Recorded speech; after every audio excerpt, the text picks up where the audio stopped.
Hello, my friends. This is Firewatch, almost said Overwatch, which is incorrect, a walking simulator that I've heard is quite good. So we shall not dilly and we shall not dally, we shall just start. Yes, 3.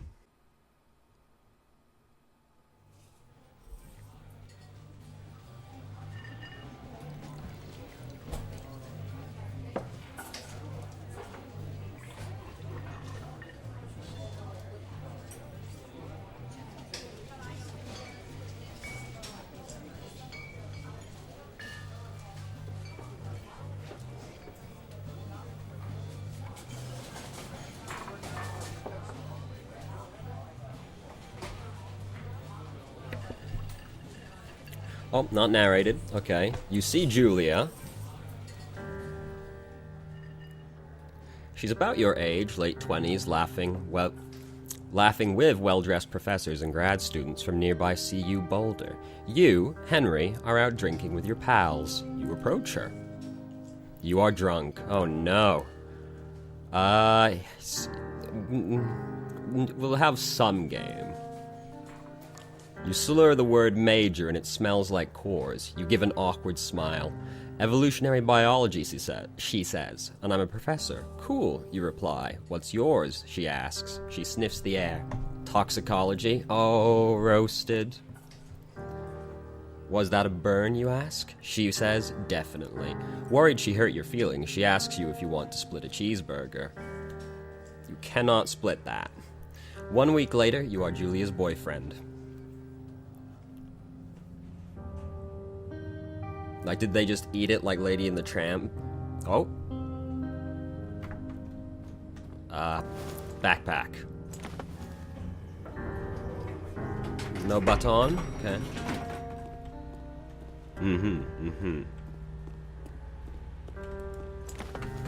Just toss it in. You date for over a year. She drives you absolutely nuts. It's great.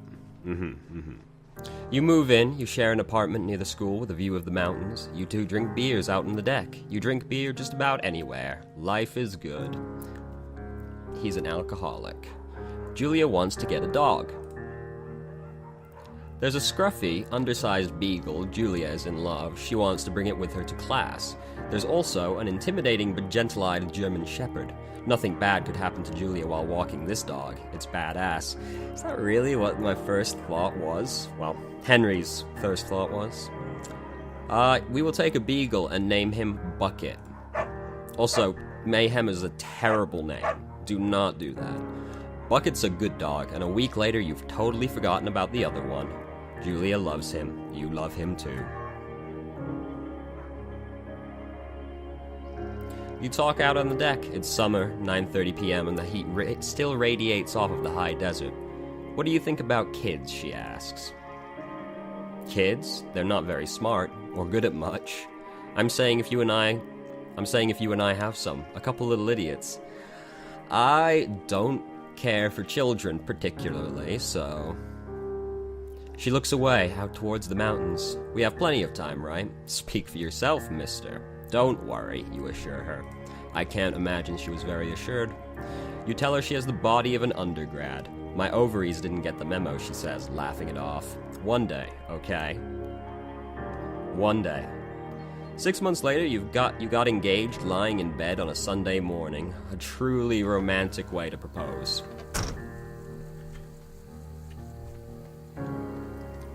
Thoroughfare Trailhead. Okay. Where am I? Oh, whatever. Okay, let's go.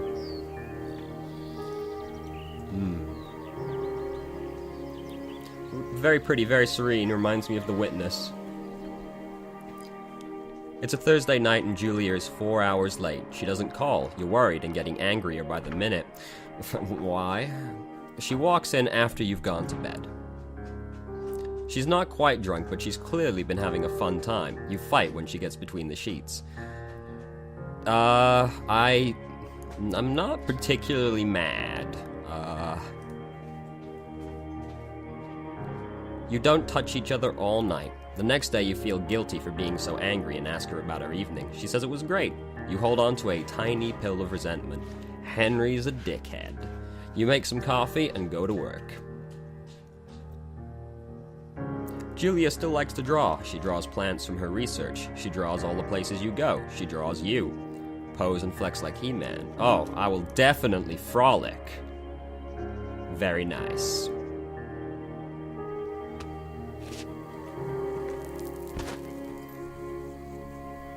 What a potato-y man.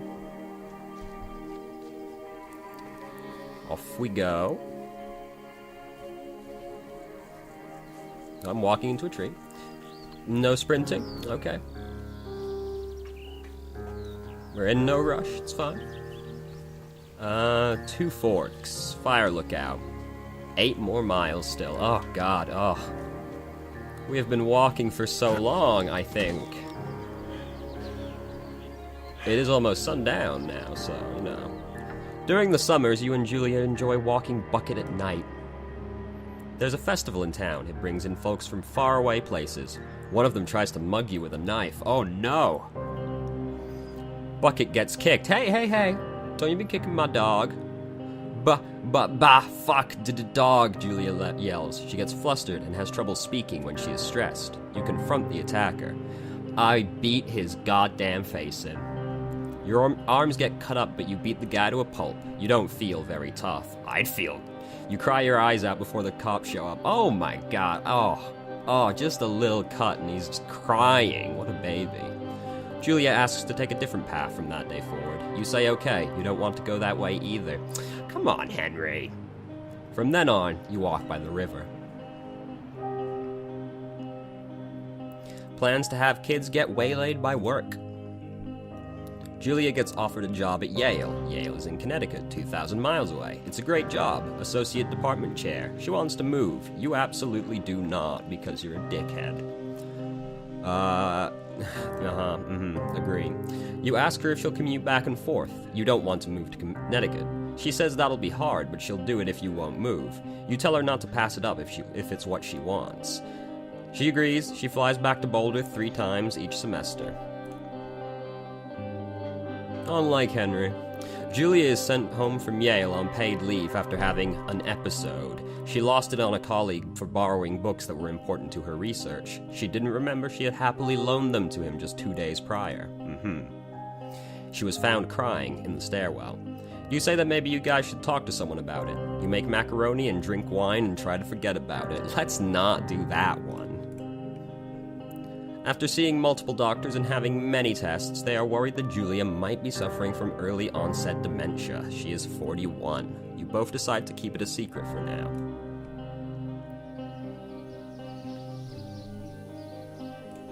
Let's have a gander at the journal.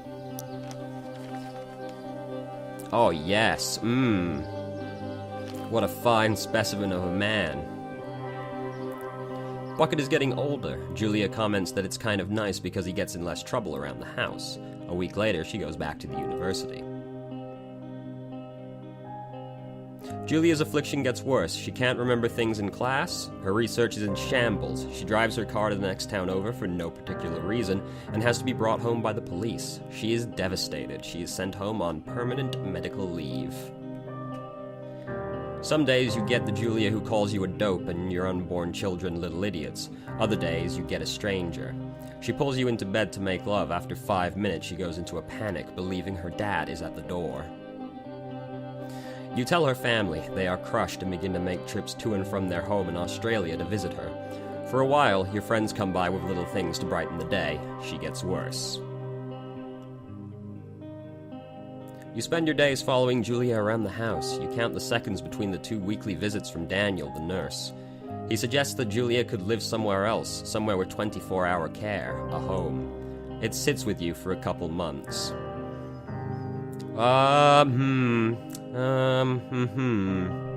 You're determined to take care of her yourself. Oh, whoa. I think I almost broke Henry's neck right there. Just like sleeping on the ground there, Henry?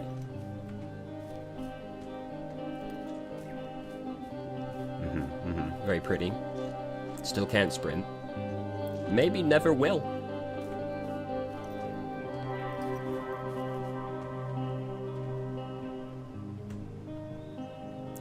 Why is there just mist there? Oh, not that way? Wait, there's nowhere to go. Wait, oh, wait, no. Okay. It is impossibly hard. The worst is when you get mad at her, like when she tries to cook her own food. You can't do anything without her, and she can't do anything without you. When she goes to sleep, you stay up for a few hours, drinking on the deck, watching baseball in the summer, college basketball in the winter, drinking then, too. You start going out after you put her to bed. The first time you do it, you worry about her getting up and walking around while you're gone. Put a chair in front of the door. Oh no, you trust her that she sleeps like a rock. I'm not gonna lock the woman in there. You go to the same bar at the boring end of Pearl Street. It's nice there. Over time, you tell Sheila, the bartender, everything. It's a huge weight off. You're home and in bed by 1 a.m. a couple nights a week. You look forward to those nights. One night, you are stopped at a DUI checkpoint. You blow a .10 and are taken to jail for the night. You consider trying to hide it, but you tell your sister-in-law, Susan. Julia's parents take the next plane from Australia. They can't believe the state your house is in. They then tell you Julia is coming to live with them. You don't argue. You say you'll visit soon. A few weeks go by. Summer is coming, and you see an ad in the paper for a job. You take it. And here we are now, in the woods. Maybe, at some point. Okay. Something's red and angry up there. My, it took us a long time to get here. It was like noon when we set off. Up we go. Thought that was barbed wire for a second.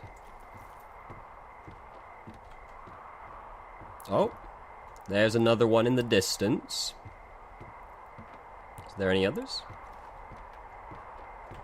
Just the two? Well, at least just the two I can see.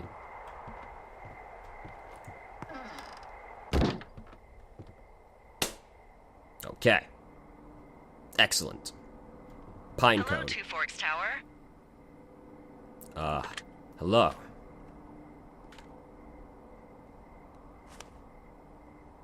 Hold left shift, okay. Okay. Hello? Kind of weird input. It's Henry, right? Yeah. I'm Delilah. Yeah, that's what the guy said on the phone. So, what's wrong with you? Excuse me? People take this job to get away from something. So, what's wrong? What's wrong with you? That's a great idea. Go ahead. Look, I just hiked for 2 days, so I don't really follow Oh, damn. whatever it is you're doing right now. You take a stab at what's wrong with me. Fine, then can I sleep forever? Sure, buddy. Okay, now go ahead. Okay. Let's not be incredibly rude. Okay, you've killed 3 husbands. You're a black widow and you're just out here until the heat dies down and then you'll kill again. Ooh, very good. Bravo, Henry. Okay, I sleep now? Not quite. Now you. Okay, good night, bye. Let's see. I don't know anything about you. I say you got fired from your job and have finally decided to write your novel. That's the sort of bullshit reason you'll find a man out in the woods. Good night. Welcome to the job. Oh, okay. What a rude man Henry is. Trying to be friendly and amicable, and he's just being a dick about it. Ah, my memoirs. Morning, Henry. Well, I guess good afternoon. You probably slept like a rock. Anyway, there's still a few hours of daylight to get some work in. I can see you at your desk, so call me when you're ready. How can you see me? Are you a ghost?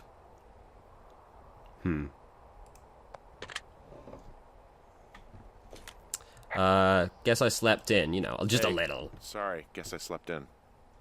You got a relaxing, 14 hours of sleep? Whew. Yeah, Jesus, I guess it's 6? 6:45. Whoops.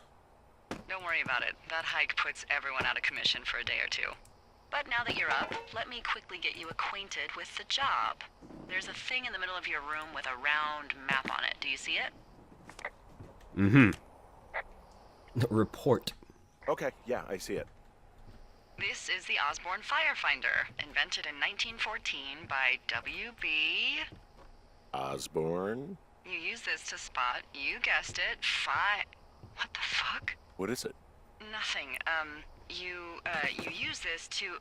Oh, fuck me! Good God, language, lady. Mm-hmm. Out your west-facing window. Are you seeing what I'm seeing? Which way's west? N. Are those fucking fireworks? Over this way. Yes. I see them. Whoa, that's not legal, right?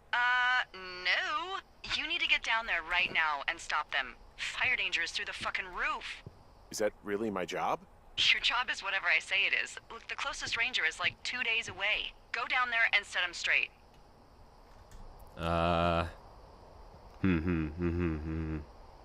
Like, kick the shit out of him sort of straight? No. Jesus, no. What? I'm not a cop. It's not like I've got a rule book over here. Just make sure they don't do it again. Take their shit. All right, fine. Don't feed anyone a knuckle sandwich. Get going. You'll probably need a rope to get down the shale between you and the lake, if I remember right. There should be one in the supply box on the way. The code is 1234. Oh, how secure. It's actually that for all of them. Secure. Secure. Shut up. Okay, off we go. Do I have a map? Yes. Alright. So I'm there. I'm going this way, because it was west.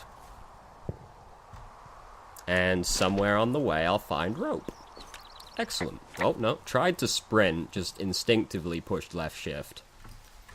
Still going the right way? Guess I'll follow the path. Kind of. So, no sprint button, eh? That's fine. It's not like there's fireworks going off over here or anything. No need to rush. Does remind me a lot of The Witness, actually. I'm expecting to find a line puzzle any second now. I guess, technically, you could say that's the map. Am I on the right way? I turned the indicator off because I was like, yeah, I can orienteer myself. That's easy. But now I'm like, huh. Am I going the right way? I'm going south. Oh, there's a box over there. Hope I'm going the right I take way. it you fell prey to the Forest Service's big recruiting effort? When it comes to, you know, how the hell you ended up out here? Did I? Put the map away. I saw the job in the paper and figured, you know, what the heck? What the heck? I've got no ties and no life. Better go spend what's left of it in utter loneliness. Something true. like that? Yeah, thanks to last summer, the bump in Forest Service budget actually allowed for us to advertise for the job. Glad it worked. Uh-huh.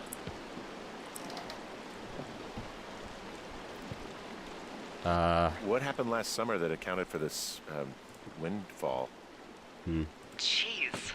I mean, the federal government almost let Yellowstone National Park burn to the ground? Ring a bell? Yellowstone is like, what, 15 miles away? Why would they do that? Well, the short story is that for 60 years, we got very good at not letting Oh, forest whoa. fires happen. And then about 15 years ago, they decided that forest fires in wilderness areas like Yellowstone should be left to burn. So that's what they did. I can't believe you didn't hear about this. There were reports that the entire park was gone. Dan Rather telling the country that President Reagan didn't care on the nightly news. I mean, what the hell's he gonna do? Smoke jump in and snuff one out for the Gipper? Oh, whoa, okay. So what should they have done? I don't even know. By the time the Yellowstone folks realized the little fires weren't gonna burn themselves out, 100,000 acres were gone. It's Yellowstone, you know? People don't want to touch it. But we touch it every single day. But hey, I got a 30 cents an hour raise because we can't have another fiasco. Like the goddamn park can burn down again. Okay, I guess we're done with that. Alright. So... I'm like... Oh, no. Ah, no. I've already fucked it.